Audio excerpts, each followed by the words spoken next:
के लिए जो जीवन बन गया है उस जीवन को सीखो। तो मैं पहली चीज आपको आज बताना चाहता हूं, गुरु जब आपको ज्ञान देता है, जीवन जीने का तरीका सिखाता है, जीवन अब कैसे जियोगे। महाराज जी के जीवन की घटना आती है। महाराज जी के पास एक आदमी आया, सत्संग सुना, महाराज जी के वचनों से प्रभावित हुआ तो फूट फूट कर आंसुओं से रोने लगा। महाराज जी के पास आया, कहने लगा महाराज जी आपके वचन सुनता हूं, मुझे एहसास होता है मैंने जीवन में कितने पाप कर्म किए, कितना दुख दिया है लोगों को, कितनी जीव हत्याएं करी है, कितने जीवों को मारा है, कितनी बलियां दी है, कितने अपने स्वाद के लिए, मांस के लिए मैंने इतने जीवों को मार दिया। मुझे सारी चीजें ऐसे मालूम पड़ती हैं जैसे मेरी छाती पे बोझ है। ये सारा कर्म का भुगतान है, कर्जा है मेरा, मुझे कर्जा कैसे चुकाने देगा, मैं तो नरकों में जाऊंगा।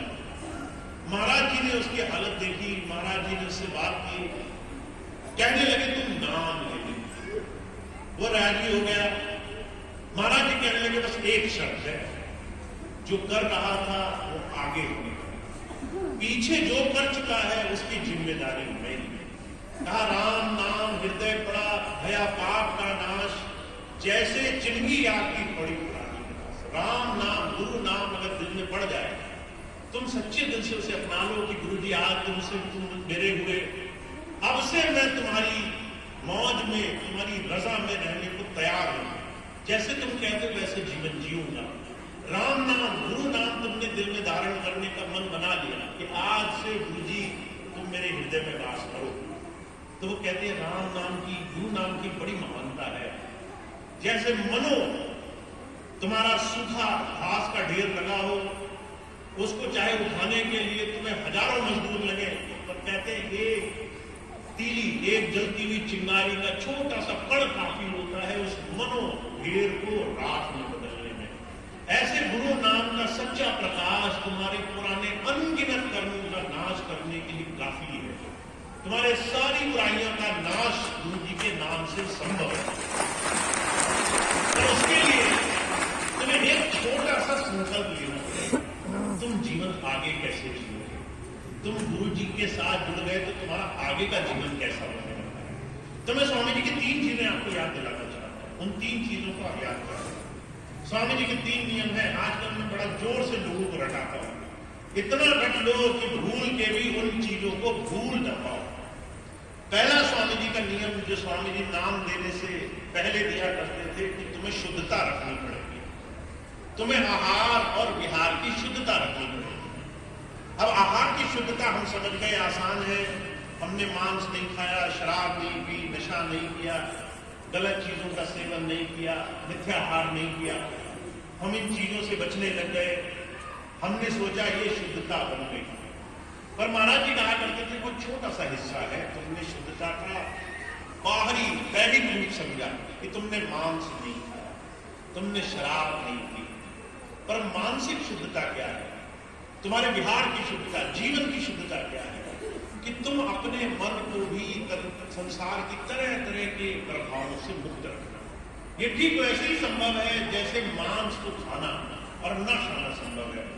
अगर तुम कई वर्षों के नामदानी हो, मांस को नहीं छूते, अगर मैं तुम्हारे सामने मांस परोस दूं कि भैया क्या हुआ, एक दिन खाओगे कोई पाप थोड़ी ना लग जाएगा, एक ही दिन तो खाना है, आज खा दो, तो तुम मेरी लाख मेहनत करने के बाद नहीं खाओगे। अगर मैं तुम्हारे सामने परस दूंगा तो हो सकता है तुम्हें उल्टी हो जाए, हो सकता है तुम्हारे अंदर से इतनी पीड़ा, इतना दुख हो कि तुम वहां बैठ भी ना सको। ये कैसे हो गया?